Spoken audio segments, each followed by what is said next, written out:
Apa kabar, Prof? Sehat?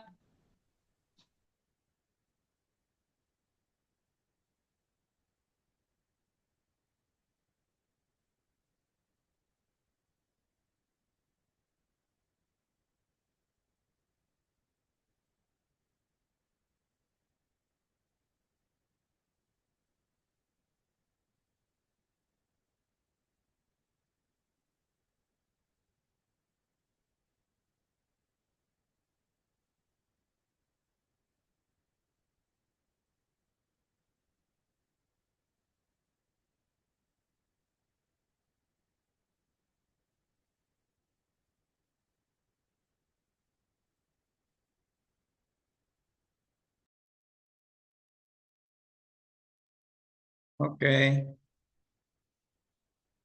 Pak Tisna.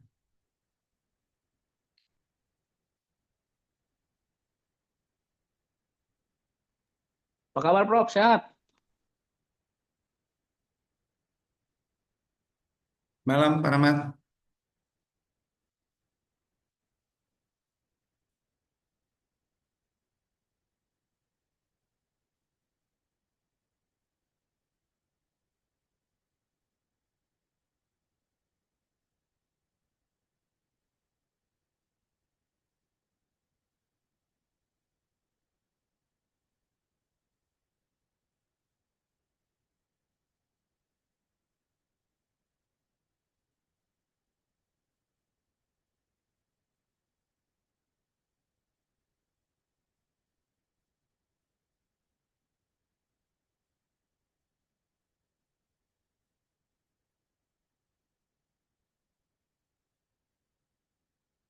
Baik, Bapak dan Ibu, selamat malam. Apakah suara saya terdengar?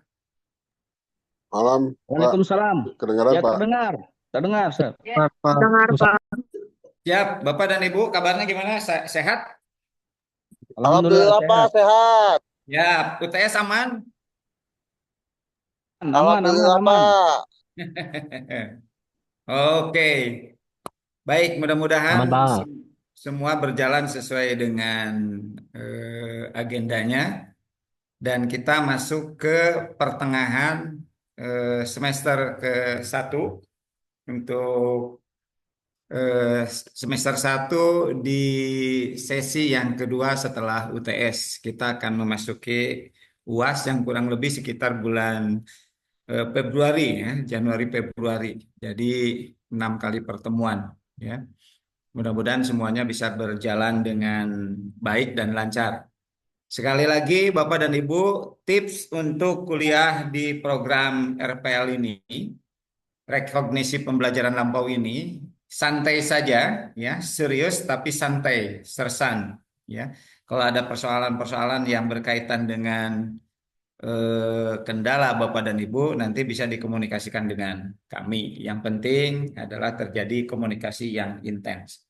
Saya sudah absen di sini, yang baru hadir kali ini adalah sekitar 16 ya, kurang lebih sekitar 16. Saya cek lagi, oh udah tambah lagi ya. Pak Ade, Pak Budi, ya, Pak Saiful, tambahannya.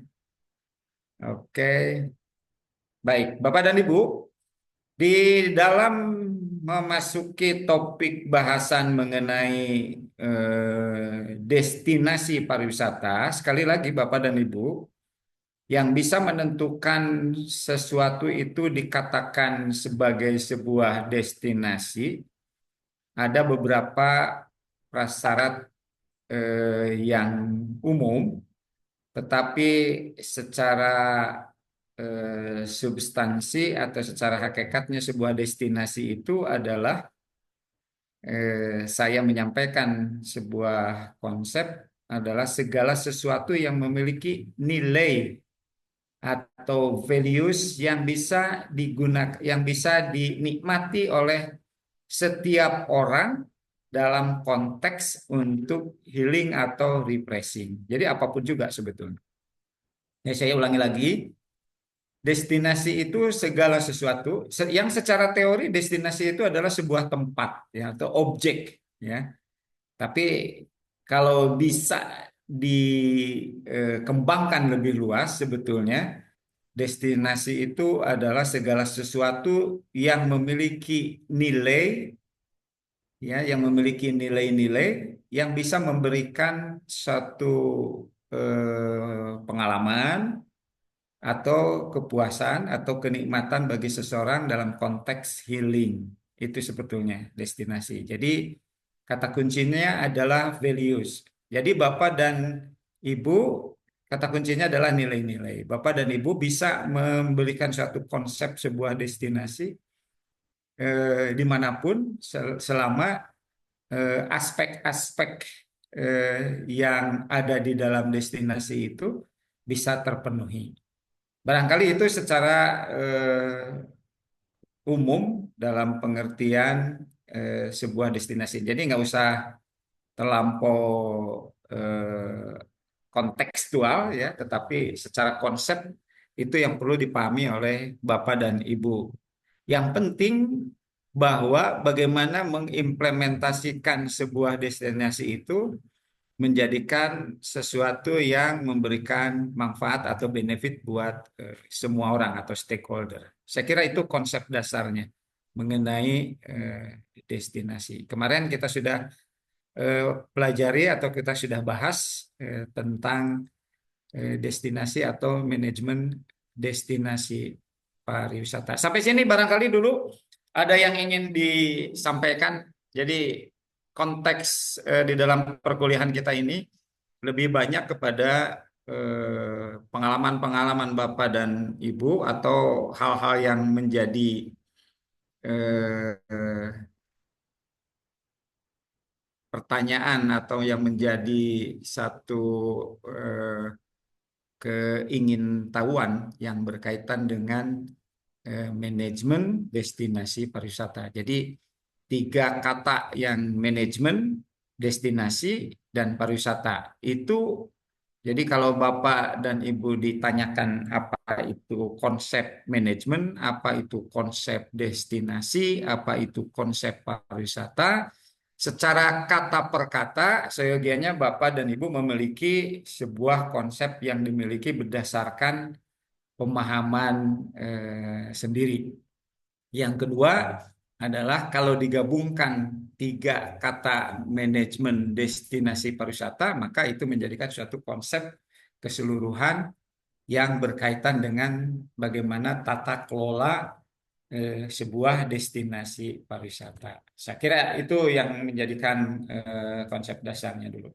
Saya persilahkan dulu tanggapan dari Bapak dan Ibu tentang konsep pariwisata yang ada. Waktu kita tidak lama, cuma 1 jam atau 60 menit. Maka yang penting adalah setiap kita, Bapak, Ibu, saya bisa mendapatkan satu satu pengalaman baru di dalam pertemuan ini yang berkaitan dengan kegiatan kita sehari-hari. Kalau ada yang ingin ditanyakan juga melalui chat, silakan.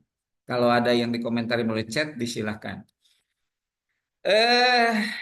Nilai seorang peserta studi di pandangan narasumber adalah adanya interaktif dari setiap pribadi yang membahas dalam topik yang disampaikan pada saat ini. Oleh karena itu, kami persilahkan kebebasan mengemukakan pandangan atau opini Bapak dan Ibu yang berkaitan dengan topik manajemen destinasi pariwisata. Pada malam ini konteks yang lebih spesifik yang berkaitan dengan mengidentifikasi dan menganalisa sebuah destinasi pariwisata. Identifikasi, analisa destinasi pariwisata. Silakan Bapak dan Ibu, komen dan tanggapan atau pertanyaan sebelum saya lanjut di dalam pendalaman identifikasi dan analisa destinasi pariwisata. Silakan Bapak dan Ibu. Bapak dan Ibu dipersilakan untuk sambil ngopi masing-masing, silakan di tempatnya masing-masing. Oke,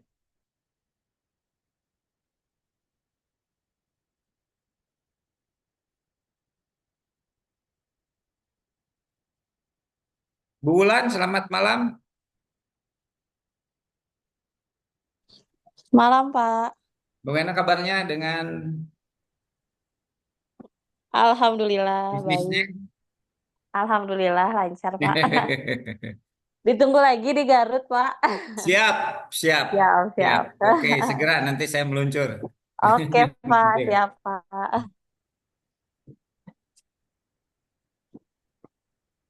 Oke. Screen ininya sudah muncul, Bapak dan Ibu? Iya Sudah, sudah, Pak. betul, Prof. Muncul double atau enggak? Ya. Nah, Pak, jelas, Pak. Jelas. Oke. Silakan komentar dulu Bapak dan Ibu sebelum dilanjut. Kurang bagus screen-nya.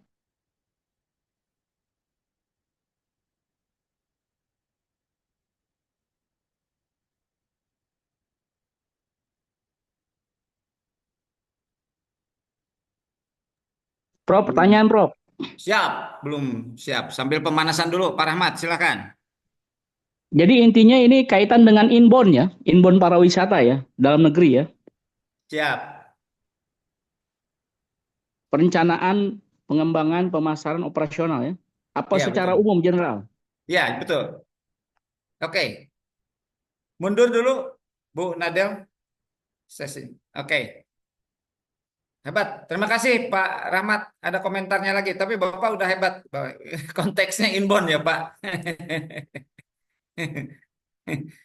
Jadi konteksnya bukan menjual barang orang lain ya. Inbound, produk Inbound, dalam ya. negeri. Betul. Bagus sekali. Justru dalam konteks inbound. Bagus. Oke. Terima kasih. Oke. Apa ada yang ditanyakan Bapak?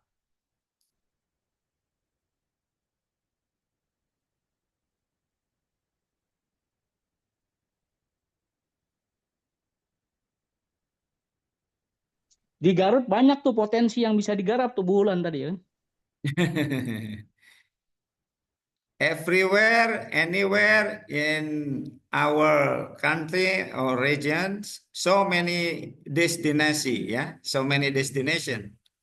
Destination means, ya, ada dua pengertian destinasi ini, Pak. Ada destinasi yang memang sudah di well established oleh lembaga terkait, misalnya Kementerian Pariwisata, ya.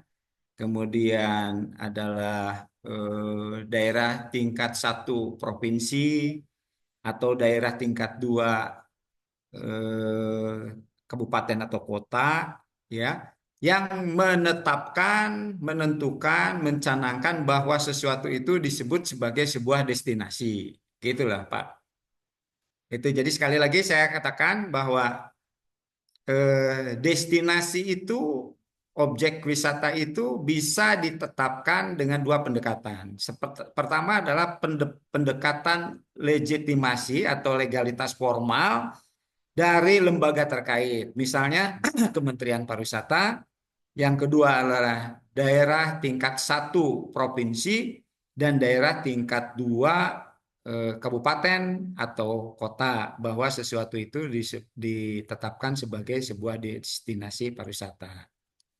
Nah, pada saat menetapkan sebuah destinasi pariwisata itu ada beberapa komponen atau aspek-aspek yang harus dipenuhi. Maka di sini merupakan pendekatan sistematik yang bertujuan mengembangkan dan mengelola tujuan wisata secara berkelanjutan yang sifatnya lebih holistik gitu. Ada beberapa aspek yang masuk di dalamnya, ya. Di dalam pengembangan ini atau di dalam menetapkan sebuah destinasi itu melibatkan beberapa stakeholder dengan tujuan untuk meningkatkan potensi wisata, meningkatkan kesejahteraan dan melindungi lingkungan. Itu yang paling penting, Pak.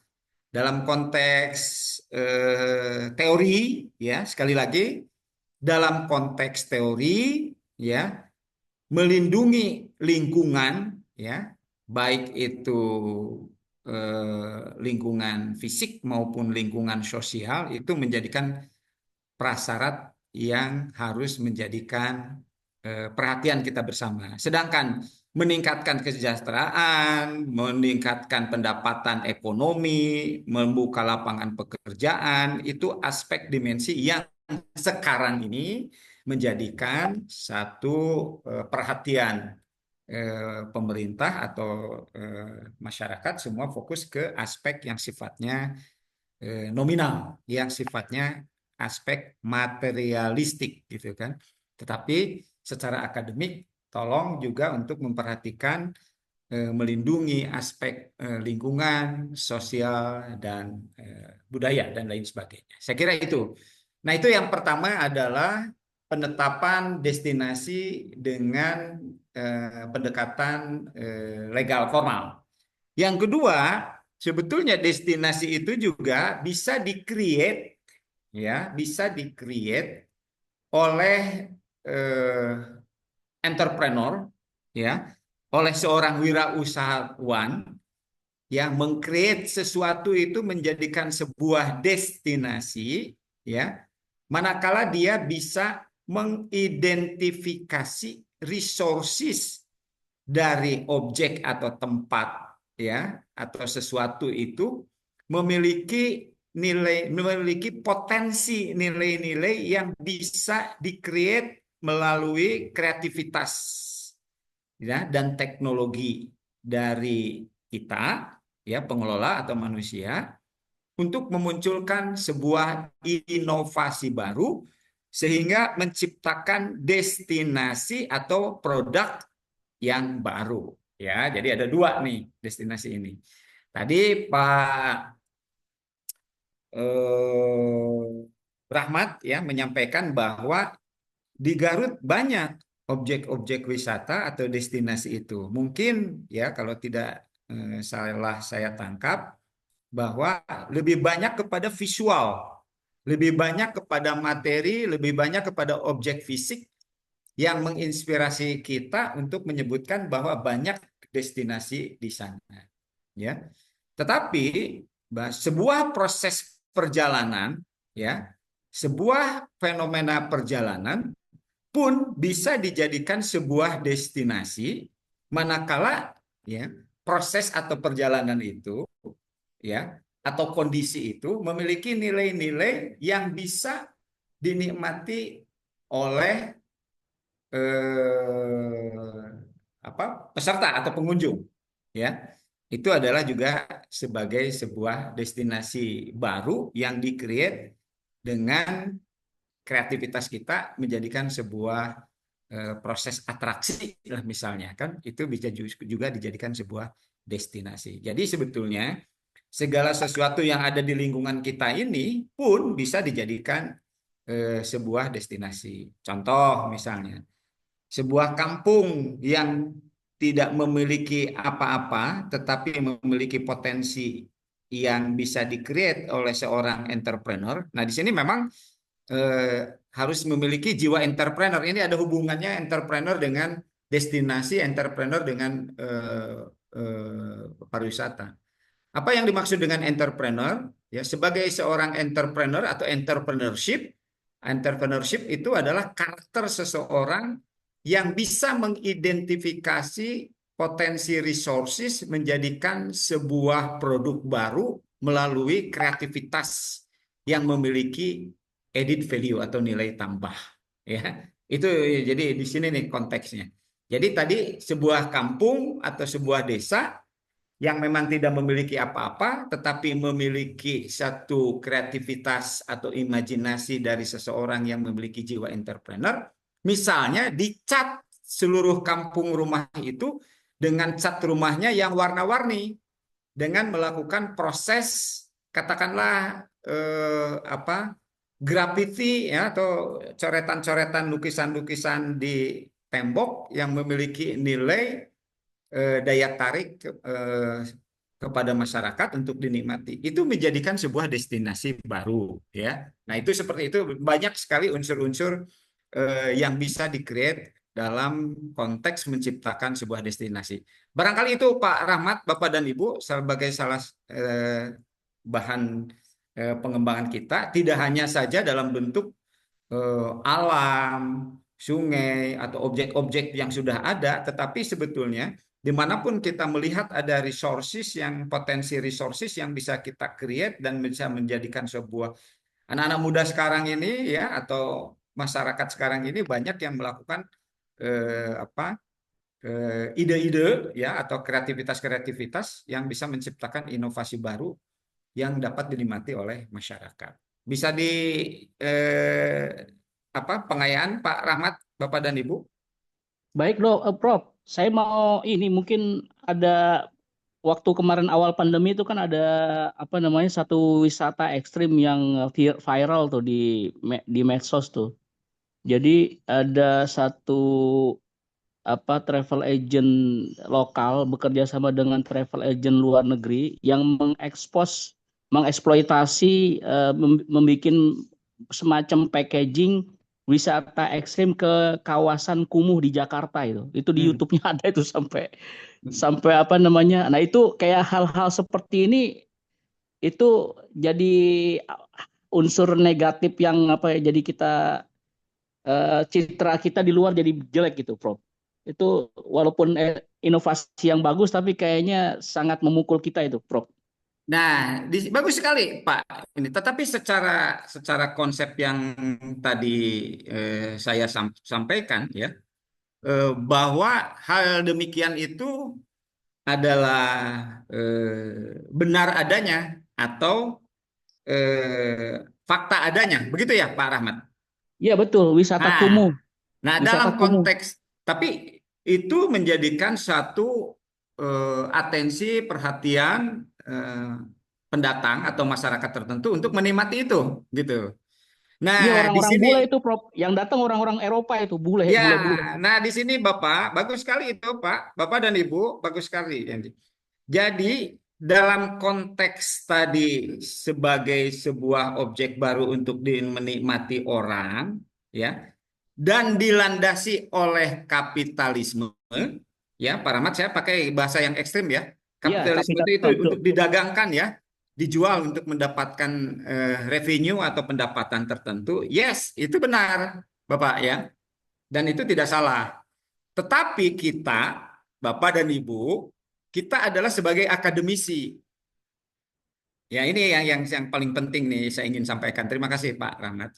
Kalau kita sebagai akademisi, ya, artinya adalah orang-orang yang memiliki nalar atau pemikiran secara akademik yang mempertimbangkan aspek-aspek lain tentang nilai-nilai. Nah, kata kuncinya itu Pak Rahmat.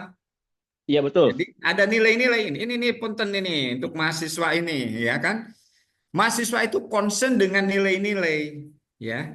Jadi tidak semua apa yang kita ciptakan, apa yang kita bikin inovasi itu, ya, memberikan manfaat yang katakanlah yang baik, ya. Kalau dia bisa memberikan revenue atau keuntungan, yes, tapi belum tentu memberikan manfaat, ya. Contoh misalnya, ya, yang tadi kata kebijakan contoh yang tadi yang Pak Rahmat sampaikan ataupun juga di Thailand juga membuat satu strategi pengembangan pariwisata dengan 3S ya, Shen, Shan, and Shek ya, 3S ya. Jadi menjual pariwisata Shen ya, pantai, Shan, matahari, and Shek ya, dikomersialisasikan. Tetapi ternyata belakangan bahwa recovery cost untuk mengembalikan kepada kesehatan atau kondisi normal itu tidak seimbang ya, maka kebijakan yang seperti itu adalah tidak diteruskan. Nah, kita dalam konteks akademi bahwa konsep-konsep teori ya yang tadi dikemukakan oleh literatur satu, yang juga dilaksanakan oleh para praktisi dua, seyogianya kita sebagai akademisi harus bisa memfilter, menyaring, ya, menganalisa dengan pendekatan nilai. Nilai itulah yang mencakup etika, estetika, dan moral. Jadi tidak semua pendekatan-pendekatan seperti itu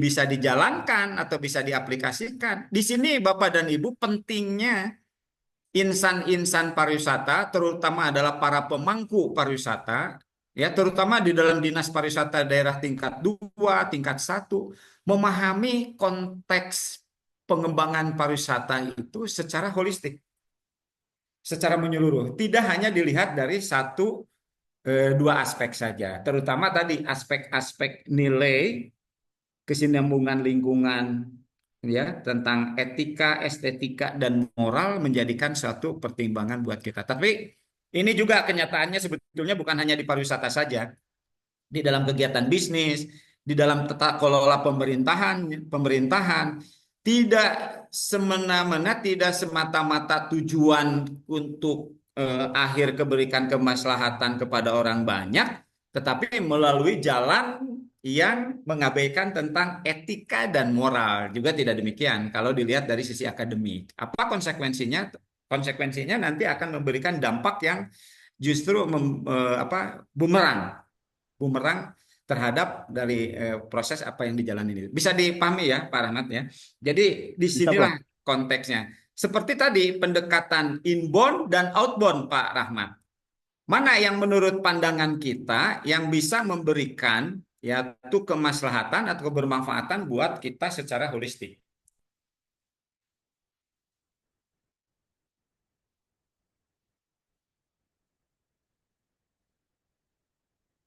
Pak Rahmat, Ya, Prof. dalam konteks inbound dan outbound, mana sebetulnya yang menjadikan ideal buat kita dikembangkan? Kalau untuk benefit ke ke internal ke masyarakat kita ya yang inbound, Prof. Seyogianya itu ya. Untuk iya soalnya itu. Kalau outbound kan malah nguntungin pihak luar kan, eksternal, ya kan? Maka terjadi kebocoran-kebocoran ya. Iya. Nah, sebetulnya inilah yang menjadi para pengusaha ya, para entrepreneur harusnya yang menjadikan suatu eh, pertimbangan ya, pertimbangan di dalam melakukan sebuah kegiatan. Saya kira itu salah satu. Jadi nantinya terjadi adanya eh, apa namanya ya peperangan lah, pilihan-pilihan ya, mana yang memang memberikan suatu kepuasan buat kita di dalam melaksanakan kegiatan tersebut. Ya, kemudian saya ingin sampaikan lagi, silakan Bapak kalau ada Bapak dan Ibu pandangan. Saya dalam konteks kegiatan Bu Wulan masih kopi. Jadi Masih, Pak. Garut dalam konteks yang menyeluruh tadi sudah diberikan contoh oleh Pak Rahmat.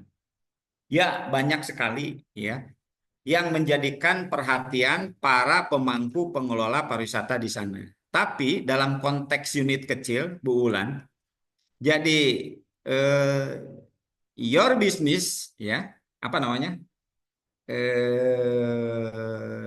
Botram ya, Bu ya, kalau nggak salah ya. Ya, SBR Botram. oleh-oleh dan rumah makan Nah, Botram. jadi itu pun sudah bisa dijadikan sebuah destinasi, ya, sebuah tujuan. Manakala kita meng-create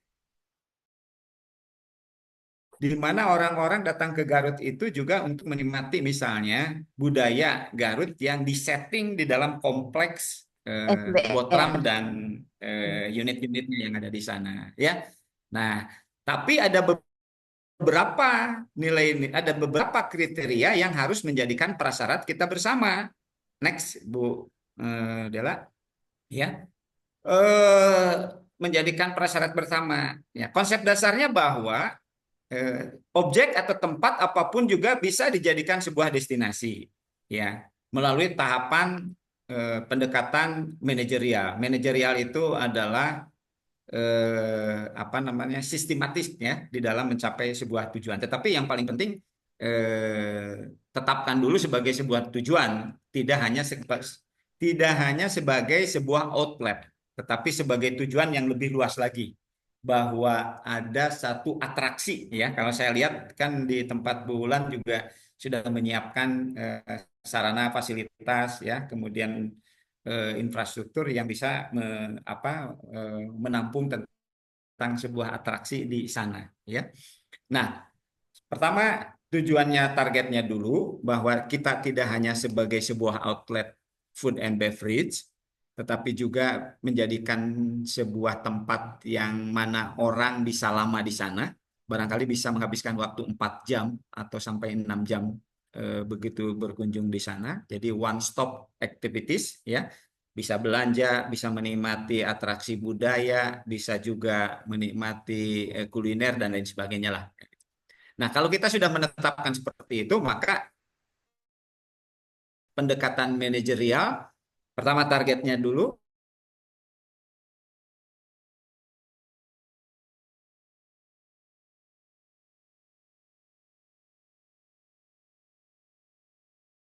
pendekatan manajemen bank bagaimana yang menyangkut aspek-aspek kriteria sebagai berikut. Silakan, Bu Dela.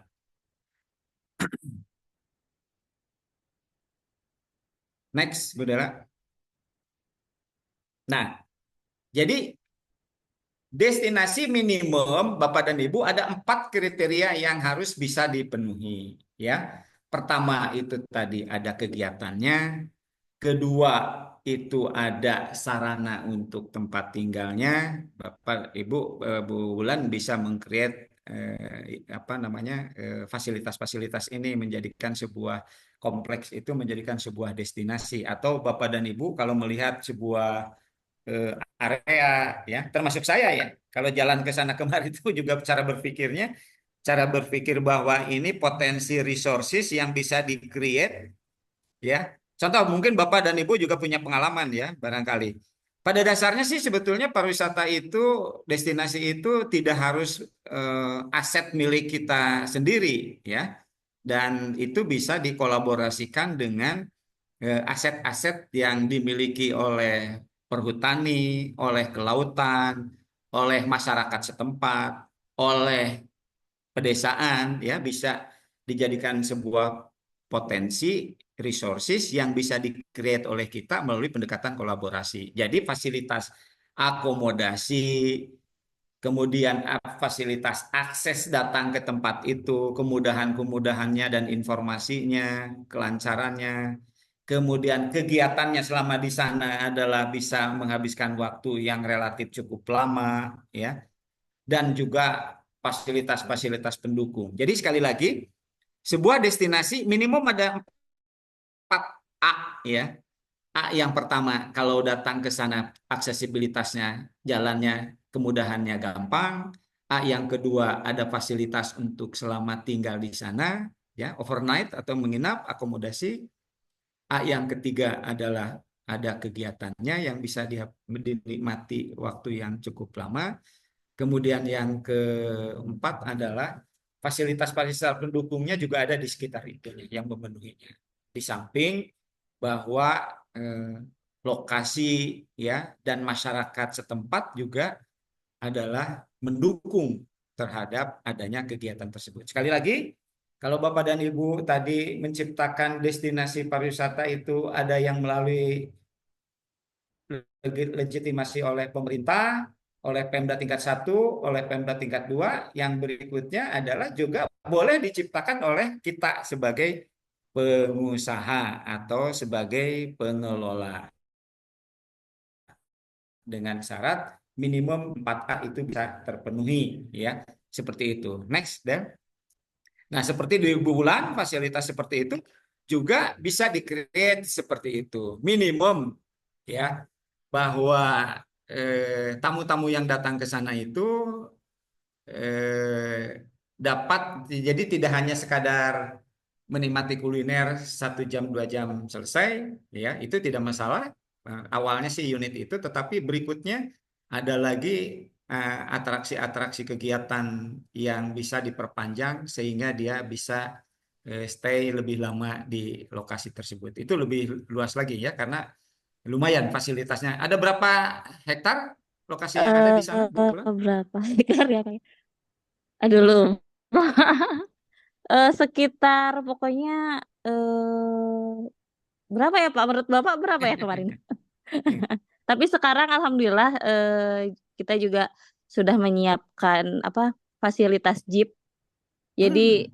kolaborasi dengan komunitas jeep di Garut, terus Hmm. titik kumpulnya juga di rest area SBR dan Botram. Nah, itu juga yang menurut Pak Rohyan juga betul bahwa kita tuh punya tempat wisata tuh harus yang aktivitasnya juga lumayan banyak. Jadi kemarin tuh baru kolaborasi dengan Jeep yang ada di Garut dan alhamdulillah tamunya juga banyak gitu, Pak. Iya, bagus, bagus sekali. Dan memang mungkin tempat ibu itu kurang lebih adalah sekitar 3 hektaran lah kurang lebih. Tetapi gunung orang lain yang bisa dilihat dan bisa dinikmati oleh tamu pun juga bisa dijadikan sebuah ya gunung pemandangan itu untuk bisa dinikmati oleh pengunjung. Dulu Boleh eh, bersinergi tuh, Prof. Bersinergi tuh sama saya tuh paketnya bisa dijual itu. Boleh, boleh. memang jadi eh, apa namanya eh, ekspor ya. Jadi kemampuan Bapak dan Ibu kita semualah termasuk saya harus meningkatkan mengenai expertise ya kemahiran di dalam bidangnya masing-masing. Satu itu. Kemudian yang kedua ya termasuk di dalam tujuan proses pembelajaran terutama kuliah dengan saya tidak dengan soal teori yang teknis kayak begini nanti Bapak dan Ibu bisa dilihat tetapi yang paling penting adanya satu proses kesadaran dalam diri kita untuk menjadikan siapapun yang hadir di sini Bapak dan Ibu ya yang mungkin adalah secara profesional sudah bisa melakukan kegiatan sehari-hari ya ya di dalam pembicaraan kita itu tetapi secara entrepreneur ya belum tentu kita bisa mengimplementasikan hasil-hasil kegiatan atau pekerjaan kita ini katakanlah sebagai general manager, sebagai manajer atau sebagai seorang profesional yang bisa melaksanakan sebagai entrepreneur mandiri ya. Bulan bisa sebagai entrepreneur mandiri yang memang bisa mencoba untuk takes the risk ya, bisa mengambil resiko ya untuk mengembangkan wisata atau bisnisnya lebih maju lagi ke depan. Makanya tadi kompetensi kita ini adalah harus expertise, memiliki kemahiran di bidangnya satu, ya. Yang kedua adalah memiliki integritas terhadap pekerjaan yang kuat, jadi tidak hanya main-main, jadi memiliki integritas yang cukup kuat di dalam bidang katakanlah pekerjaannya atau bidangnya Bu Ulan dan bidangnya Pak Rahmat masing-masing. Dan yang ketiga bisa dilakukan kolaborasi ya Pak Rahmat itu ya. Jadi kalau kita melihat resources potensi dari antara teman-teman ini ya kita bisa melakukan sebuah kolaborasi yang menjadikan menghasilkan sebuah proyek yang lebih besar. Yang kita lakukan seperti itu ya Pak Rahmat ya. Ya, betul. Siap, Kolaborasi. siap, siap, siap. Kolaborasi dengan Mesti survei birokrasi. kita, Prof. Kita mesti survei bareng-bareng ke tempat Bu Ulan ini. Iya, siap, siap. Boleh, ayo Sama kita teman studi banding. sama teman-teman semuanya sekalian Siap. nyobain jeepnya tuh treknya kemana aja. Jadi kan jadi bisa jualan ya kan teman-teman Iya, juga ya. Boleh, boleh, betul. boleh. Betul, betul seperti itu ya. Jadi Bapak-bapak dan Ibu adalah demikian di dalam proses pembelajaran kita ini ya. Jadi apa ya? Dulu ada hotel di Bandung namanya Pak siapa ya? Eh, Padma ya? Ada Padma ya? Siapa? Bu Bu Bu Bu Eka ya? Saya Pasar Baru, Pak. Oh, tapi tahu nggak ada Hotel Padma? Tahu, Pak, tahu. Nah, Hotel Padma itu dulu nggak punya itu kebun dan itu gunung di seberang itu. Itu dijualin aja sama Hotel Padma gitu. Jadi restorannya itu ya, restorannya itu adalah pandangannya itu adalah ke gunung, ke bukit orang lain gitu. Ya. Orang lain di mana bukit orang lain itu, gunung orang lain bisa dinikmati orang yang makan di restorannya Hotel Padma ya. Di Nah, Cimbeluit tetap itu Pak ya? kenapa? Cimbeluit ya? Di Cimbeluit Ya, ya? di Cimbuluit. Oh, Ya. iya iya iya iya. Paham, Pak. Lambat laun karena tadi gunungnya hotelnya terserah orang yang untuk mengelola, bikin bakar sampah dan lain sebagainya, akhirnya pemandangannya menjadi jelek. Oleh karena itu akhirnya lambat laun dibeli lah tempat itu menjadi milik asetnya Hotel Padma. Nah itu seperti apa yang diinginkan di bulan, bahwa Gunung Nun jauh di sana itu bisa dilihat, dinikmati oleh orang-orang yang sedang menikmati kuliner di tempat bulan, ya, ya, untuk berhadapan ke sana, ya, itu juga bisa dijadikan sebuah nilai atau value atraksi ke tempat tersebut. Nah, apalagi kalau sudah bisa dikolaborasikan dengan naik jeep untuk bisa berkunjung ke tempat itu. Wah, itu luar biasa ya. Nah, itu adalah kreativitas. Bapak dan Ibu, inovasi itu muncul ya, sesuatu yang baru atau perubahan itu muncul dari kreativitas. Kreativitas setiap orang dimiliki. Bapak dan Ibu memiliki kreativitas. Yang membedakan adalah tingkatan atau levelingnya. Jadi kita harus mencoba mengidentifikasi kreativitas-kreativitas yang ada di dalam diri kita sendiri, ya. Kemudian kita bisa berkolaborasi dengan pihak lain sehingga bisa memunculkan produk yang baru, ya, atau bisnis yang baru. Barangkali itu Pak Rahmat, nanti silakan aja kolaborasi Bu Wulan dengan Pak Rahmat atau dengan Bapak dan Ibu yang lain yang memiliki apa namanya perhatian ya terhadap dunia bisnis di destinasi. Itu barangkali ya Pak Rahmat. Ya, siap, Prof. Mantap itu. Ya, Kita siap. tinggal jadwalin sama teman-teman tuh ke tempat Bu Wulan tuh. Boleh tuh. Silakan Bu Wulan, mungkin ada offering untuk Boleh juga. promosi ke teman-teman yang ada di sini. Boleh, boleh. Ini boleh promosi. Boleh, boleh. Meluncur, Boleh. Orang meluncur. Jakarta itu Garut, semua suruh Garut. datang itu. PSU Oh, Group gitu. semua datang itu.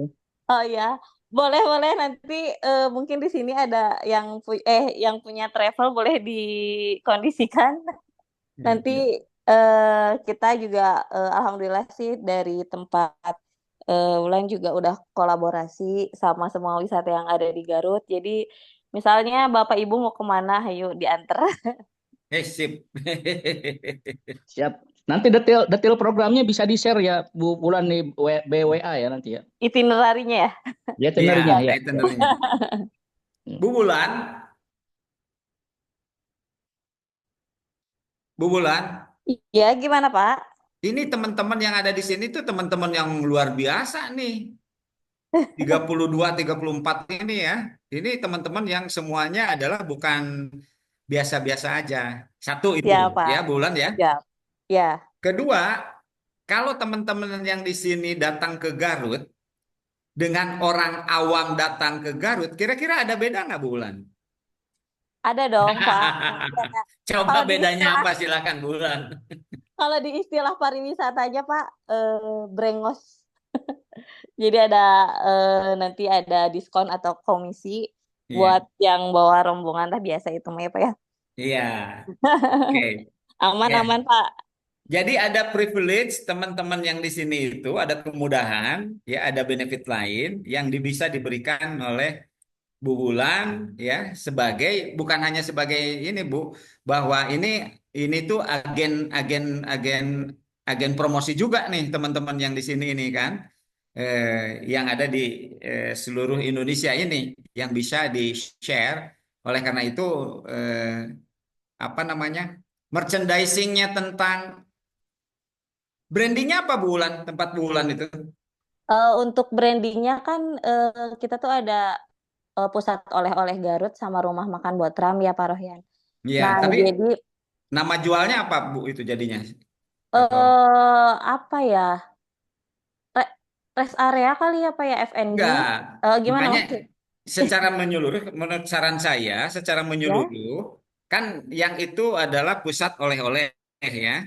Yang betul, satu lagi adalah Botram. betul. Ya, kalau itu digabungkan dengan tadi adanya destinasi dan lain sebagainya, maka harus ada nama yang bisa, satu nama bisa masuk ke kegiatan-kegiatan itu. Oh, Makanya brandingnya oh apa? iya iya ya.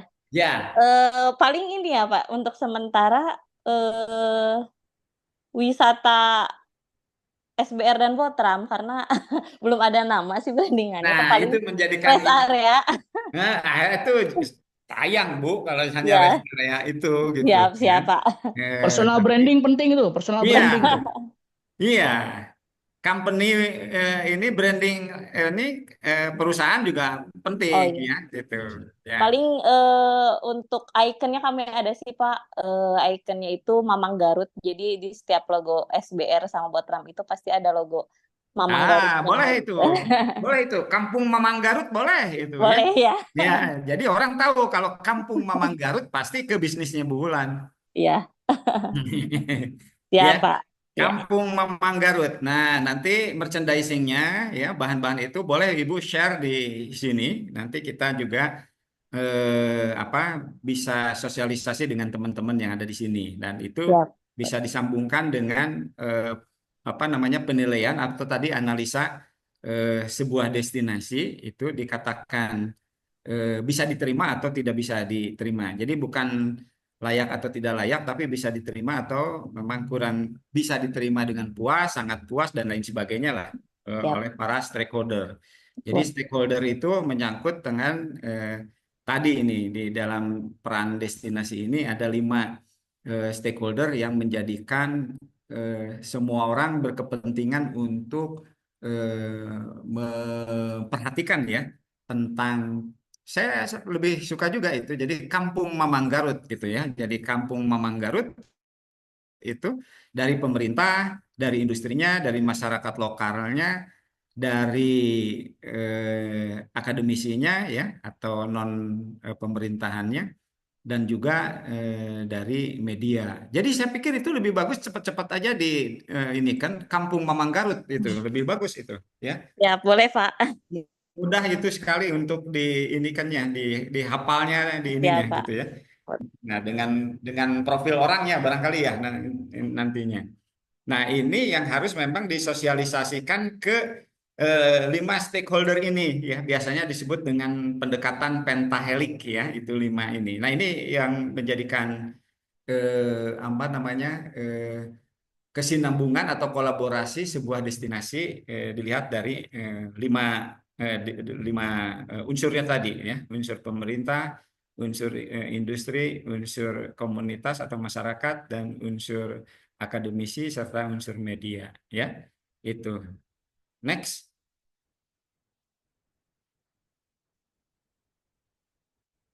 Jadi itu bisa dilanjut ya, Bu Dela, Pak Rahmat. Bu Dela dilanjut Bu, Bu Wulan datang. Nah, ini dalam konteks ini Bapak dan Ibu terakhir ya. Yang lain juga boleh ini untuk apa mencoba mempraktekkan thinking system kita ya.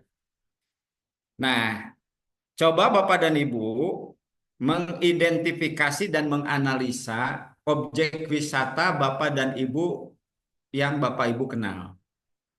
Bisa objek wisata yang sudah jadi, bisa objek atau destinasi yang menurut Bapak dan Ibu itu bisa dijadikan destinasi yang layak untuk disosialisasikan.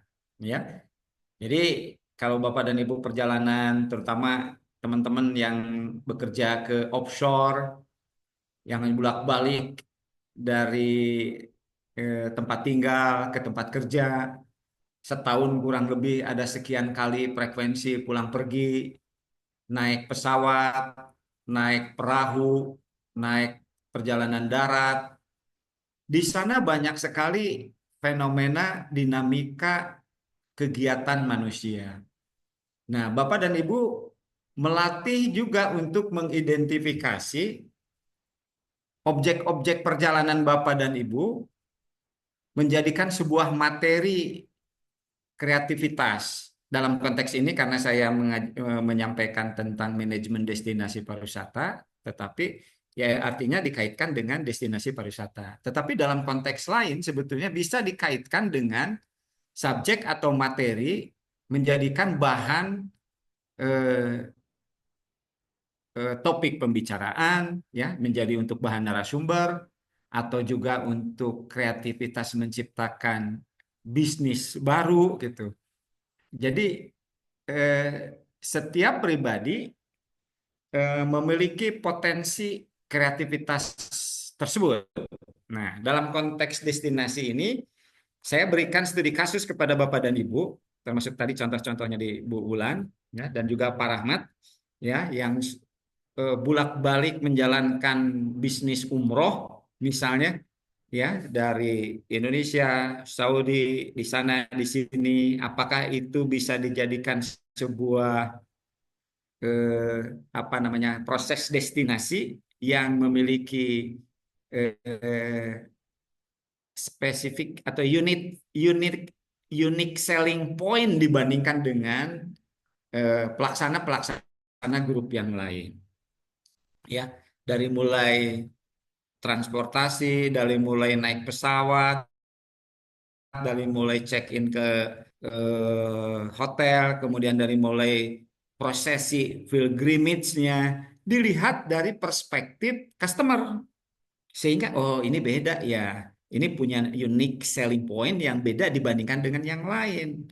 Harga lebih tinggi tidak jadi masalah karena tadi memiliki keunikan di dalam penawaran produk tersebut.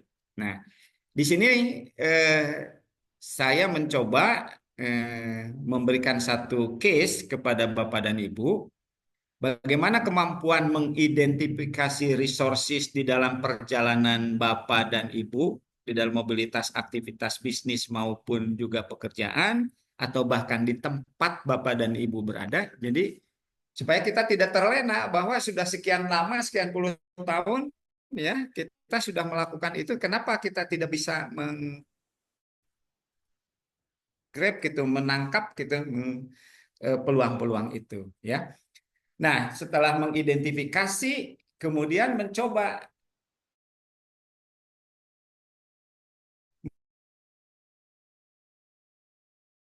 merenungi internal kekuatan-kekuatan apa yang memiliki oleh objek yang tadi, atau peluang-peluang apa yang memang memiliki potensi dilihat dari segi eksternal, atau bahasa teorinya dengan SWOT analysis ya, atau TOWS analysis ya. SWOT analysis ya,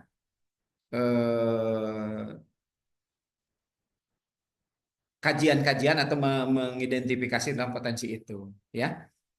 Nah, saya coba berikan case kepada Bapak dan Ibu ya. Silakan Bapak dan Ibu menentukan satu objek atau satu tempat atau satu ide yang disebut sebagai destinasi yang layak untuk dikunjungi orang-orang yang Bapak dan Ibu kenal ya. Baik yang sudah existing atau yang belum existing ya. Baik yang sudah existing, yang sudah ada maupun yang belum ada, yang menurut seperti tadi yang Pak Rahmat ini ada satu apa namanya tadi, paket wisata ekstrim, menjual sesuatu keburukan yang ada di tempat kita kemudian dijual menjadikan sebuah paket wisata, tetapi tadi sebagai akademisi kita memiliki nilai-nilai etika dan moral yang tentu ini boleh kita lakukan atau tidak kita lakukan ya. Nah, itu yang memang membedakan antara tidak semua kegiatan-kegiatan itu bisa dijalankan tanpa mempertimbangkan nilai-nilai itu. Tetapi sebagai akademisi maka faktor itu menjadi pertimbangan yang harus menjadikan perhatian kita ya. Yang satu itu berarti Bapak dan Ibu menetapkan bahwa oh ini saya akan kaji ya sebagai sebuah destinasi yang menurut Bapak dan Ibu layak untuk di apa namanya, dikenalkan atau disosialisasikan. Yang kedua ya, mencoba mengidentifikasi, menggambarkan destinasi itu dari aspek ini ya, dari aspek geografisnya, dari aspek 4A-nya, dan dari aspek kehidupan sosial budayanya. Ini sebetulnya 4A plus geografis dan sosial activities lah, mengenai sejarah dan budaya itu sosial activities. Bisa dipahami, jadi cara ininya 4A ya, plus geografis plus social activities ya, itu bisa dilihat oleh Bapak dan Ibu seperti apa ya tentang objek itu ya. Lalu Tugas hari coba ini dikumpulkan direnungkan. apa gimana, Prof? Kenapa? tugasnya untuk the next pertemuan atau hari ini itu? The next pertemuan. Oh, The next next pertemuan, siap, pertemuan. siap, siap. Ini saya sedang cerita dulu mengenai maksud dan tujuan. Ya, tadi maksud dan tujuannya agar setiap kita ini memiliki kemampuan mengidentifikasi tentang apa yang kita lihat, fenomena apa yang kita lihat, ya, itu mengidentifikasi itu. Nah, mengidentifikasi itu pasti harus dibekali dengan database, ya.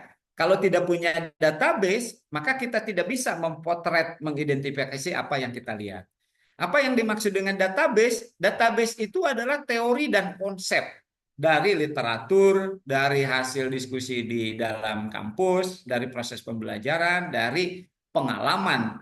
Jadi database yang ada di benak kita ini, di pikiran kita ini, makanya itu salah satu motif daripada kuliah ini untuk apa? Kuliah ini maksudnya adalah untuk memperkaya database yang ada di dalam pikiran kita. Database yang ada di dalam pikiran kita ini, selain teori-teori dan konsep-konsep teknis, nah tolong ini diperhatikan, ya. Selain teori-teori dan konsep teknis yang Bapak dan Ibu bisa diskusi di kelas ini, atau membaca buku, atau literatur, atau pengalaman, ya, itu satu ya, data-data teknis. Yang kedua, juga bisa memperkaya cara berpikir kita lebih matang, ya, lebih mature, lebih dewasa. Misalnya contoh apa yang dimaksud dengan matang, mature atau dewasa itu? Tidak semua di dalam strategi, nanti maksudnya ke strategi. Tidak semua tindakan-tindakan yang akan atau hasil dari kreativitas kita itu bisa kita jalankan. Karena mempertimbangkan aspek tadi, nilai-nilai, etika, estetika, dan moral. Sehingga kita berpikir lebih matang, ya. Dan the next, bahwa hasil daripada proses pembelajaran atau kuliah ini menciptakan setiap pribadi menjadi pribadi yang wise, yang bijaksana, ya.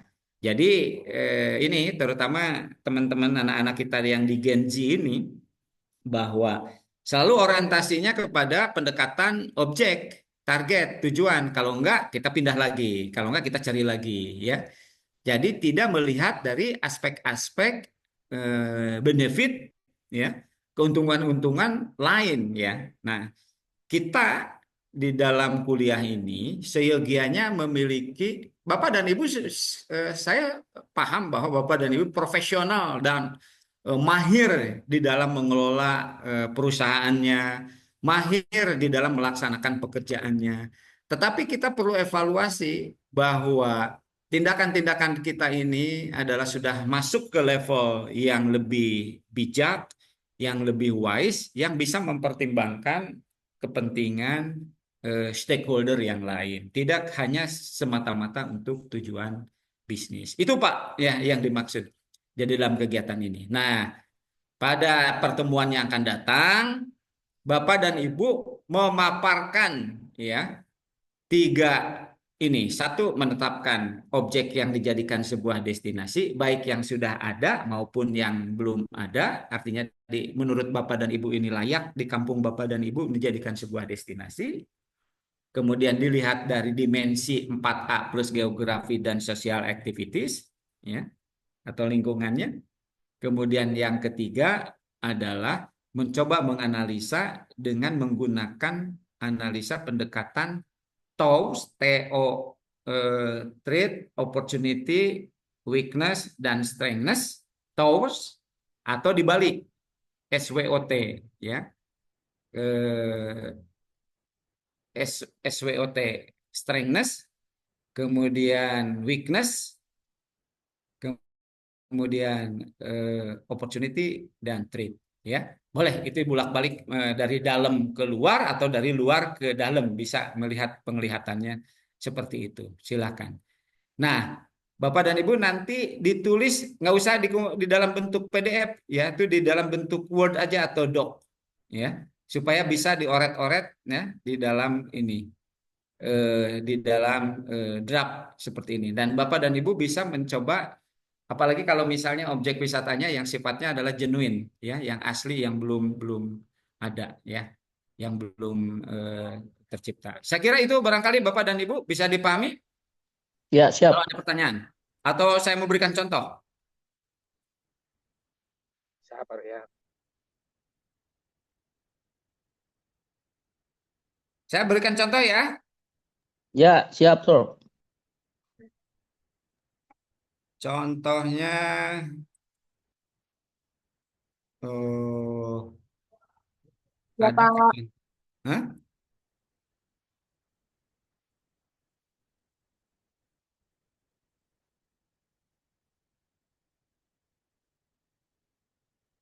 Nah, ini Bapak dan Ibu.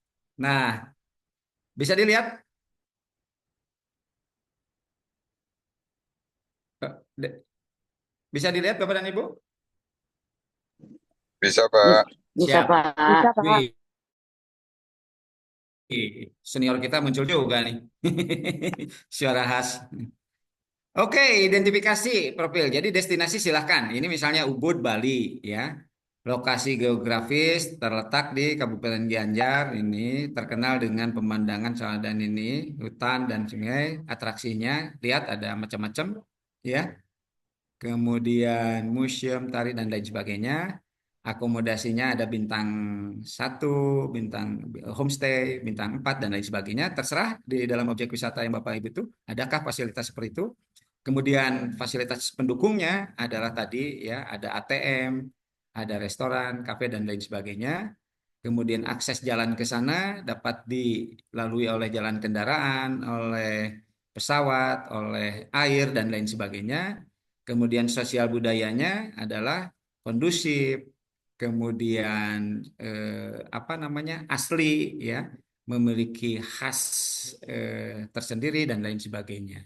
Nah, lalu nanti dianalisanya dilihat dari internal nih, jadi dari kekuatan yang dari dalam, apa yang dalam kekuatan yang ada di dalam destinasi itu, ya, keindahan alam, masyarakatnya sangat mendukung, ya, misalnya, kemudian atraksinya, ya, tidak terjadi ya friksi misalnya, ya, masyarakatnya sangat welcome, melting pot atau apapun juga gitu kan.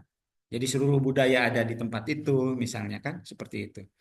Kelemahannya misalnya contohnya bahwa akses transportasi, publik transportasinya masih kurang misalnya kan. Ya banyak lagi lah. Kemudian akses ke satu tempatnya membutuhkan waktu yang lama, ya, itu kelemahan-kelemahannya. Peluangnya itu misalnya bahwa eh, ada kecenderungan ingin sesuatu yang baru dari masyarakat generasi milenial misalnya, atau para orang tua misalnya gitu kan, itu peluang-peluang yang, atau bernostalgia misalnya, ya, dari negara tertentu atau masyarakat tertentu yang ingin datang ke tempat destinasi tersebut, ya. Kemudian persaingan apa ancamannya itu adalah bisa bersaing dengan negara tertentu, kemudian tidak apa security-nya atau safety-nya adalah tidak terjamin, kemudian juga eh, overload, ya, kadang-kadang kalau pariwisata di kita itu tanpa mempertimbangkan carrying capacity. Jadi seabrek-abrek aja dimasukin kunjungan itu tanpa perhitungan berapa kapasitas per day orang berkunjung ke tempat kita yang disebut layak dalam konteks pelayanannya. Kita masih belum memperhatikan seperti itu. Jadi semua dimasukkan aja. Kalau naik gunung tuh berapa ratus pun juga orang bisa naik ke gunung itu, ya. Kemudian naik jeep pun juga sebanyak-banyaknya. Padahal setiap tempat memiliki kapasitas tertentu, ya, carrying capacity-nya. Maka kesimpulannya apa menurut Bapak dan Ibu, ya, tentang objek tersebut dan apa itu rekomendasinya. Jadi opini Bapak dan Ibu itu diungkapkan, tidak ada salah, tidak ada benar. Yang ada adalah bagaimana melatih kreativitas kita, kepekaan kita, kreativitas kita, dan menciptakan sebuah inovasi. Ini kemampuan secara personal sangat dibutuhkan. Nah, bila mana di dalam satu organisasi itu adalah ada orang-orang yang memiliki tim kreatif yang seperti ini nanti kan dijadikan sebuah kolaborasi yang nantinya akan menghasilkan produk-produk baru di dalam ya bisnis kita atau di dalam konteks kepariwisataan. Saya kira itu barangkali Bapak dan Ibu bisa ada yang ingin tanyakan, silakan. Ini salah satu contohnya ya yang ada di tempat kita.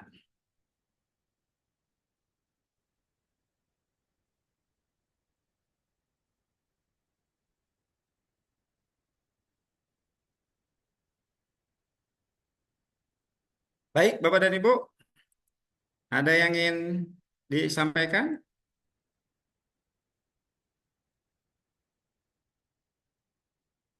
Ya, cukup bisa dipahami ya, Bapak dan Ya, Ibu. cukup. Demikian barangkali pertemuan kita malam ini. Saya senang di antara Bapak dan Ibu itu ada interaksi personal yang berkaitan dengan gagasan, ide, keinginan ya Bu Wulan, Pak Rahmat, dan Bapak-Bapak dan Ibu yang lain. Ya, silakan Pak Rifki. Boleh nggak Pak kalau wisatanya buat anak-anak gitu? Nah, setiap ini, jadi stakeholder itu kan semua. Jadi pangsa pasar itu semua aja, buat anak-anak, manula, bahkan ya saya terlintas gitu. Masih ada kelompok manula yang memang eh, masih banyak yang ada sekarang itu juga bisa diciptakan sebagai produk yang cocok untuk mereka. Jadi untuk anak-anak misalnya contohnya apa Pak Rifki? Ya kan kalau saya lihat kan di Jakarta ini ada taman-taman terbengkalai itu Pak. Sebenarnya itu potensinya buat malah buat bisnis sambil cari cuan itu tinggal buat kan kebanyakan tempat bermain kan adanya di mall tuh Pak. Oh, siap. Siap. Kita buat yang di luar mall gitu, tapi tetap pakai supaya nggak kehujan tetap pakai Ya. di atasnya gitu. Itu bakal ramai sekali Pak. Siap, siap. Selain nanti banyak anak-anak ke situ sama keluarga juga buat dagang di situ juga jadi bagus gitu Pak. Jadi sekalian ngasuh, sekalian bisa makan, bisa semuanya dapat gitu Pak. Ya. Yang penting adalah gagasannya itu ya dituangkan dalam bentuk tadi paperwork, kemudian bisa dikolaborasikan dengan stakeholder yang ada di sana. Jadi ya sebetulnya tempat kecil tetapi cocok misalnya buat anak-anak ya, bisa kebun binatang mini atau ada mengumpulkan hewan-hewan kayak siapa namanya MC Kelinci, ya yang kayak kelinci. ya misalnya itu apa namanya taman burung itu yang taman burung dalam sangkar yang luas itu bisa dijadikan destinasi itu. Apiari, Pak. Ya, apiari. Siapa tuh yang itu Pak Budi artis kita Iya, tuh Pak. Ivan ya siapa? Irfan Irfan Irfan Gunawan. Hakim. Nah, Irfan Irfan Hakim. itu kreatif itu ya. Iya, iya, Pak. Kalau Iya, di kita dia juga ada tuh, Pak. kenapa Pak Iwan? Pak Budi? Di kita juga sekarang ada, Pak. Jakarta Oh, Birdland, Pak. siap, siap, siap, siap, siap. Apiari. Ya. Punya ini nggak carrying capacity-nya Pak? Kalau masuk ke sana tuh orang berapa orang? Kalau di kita sekitar 500 lah, Pak. Naik 500. Tetapi ada batas kan Pak? Kalau dimasukkan 1.000 nggak boleh kan? Iya, nggak bisa, Pak. Nah, di objek wisata yang lain itu kita masih bebas ya untuk Iya, memasukkan orang itu. Jadi 500 per day ya. iya 500, Pak. Dalam waktu yang sama ya, Pak ya. Ya, Jadi dalam kalau waktu yang sehari sama. bisa sampai 2.000-an lah, Pak. Kan turnover ya. In Oh out ya gitu. ya ya ya ya. Jadi berputar begitu ya, Iya. gantian. Oke, seperti itu. Pak Rifki, begitu ya, Pak. Jadi Bapak dan Ibu. Jadi, Baik Pak, siap. ya. Saya kira cukup. Nanti ide-ide baru lah lebih bagus ya. Kalau tadi dalam studi kasus, kalau memungkinkan ada ide-ide baru. Jadi bukan yang existing yang memang digambarkan. Itu lebih bagus. Tapi kalau misalnya ini belum dapat, bisa juga yang existing yang bisa digambarkan atau diterangkan secara lebih rinci. Saya kira itu dulu mungkin Bapak dan Ibu. Terima kasih atas perhatian Bapak dan Ibu dan partisipasinya. Kita akan diskusi lagi pada pertemuan yang akan datang. Dan jadi sebagai seorang leaders, sebagai seorang akademisi, maka secepatnya Bapak dan Ibu ya untuk memaparkan itu nanti Anda presentasikan di kelas ini, kemudian kita sama-sama untuk mendiskusikan mengenai aspek-aspek critical point untuk bisa memberikan masukan atau juga memberikan penguatan untuk aspek-aspek kritis yang dilihat oleh masing-masing peserta kelas ini. Terima kasih atas perhatiannya. Lebih dan kurang mohon dimaafkan. Assalamualaikum warahmatullahi wabarakatuh. Waalaikumsalam.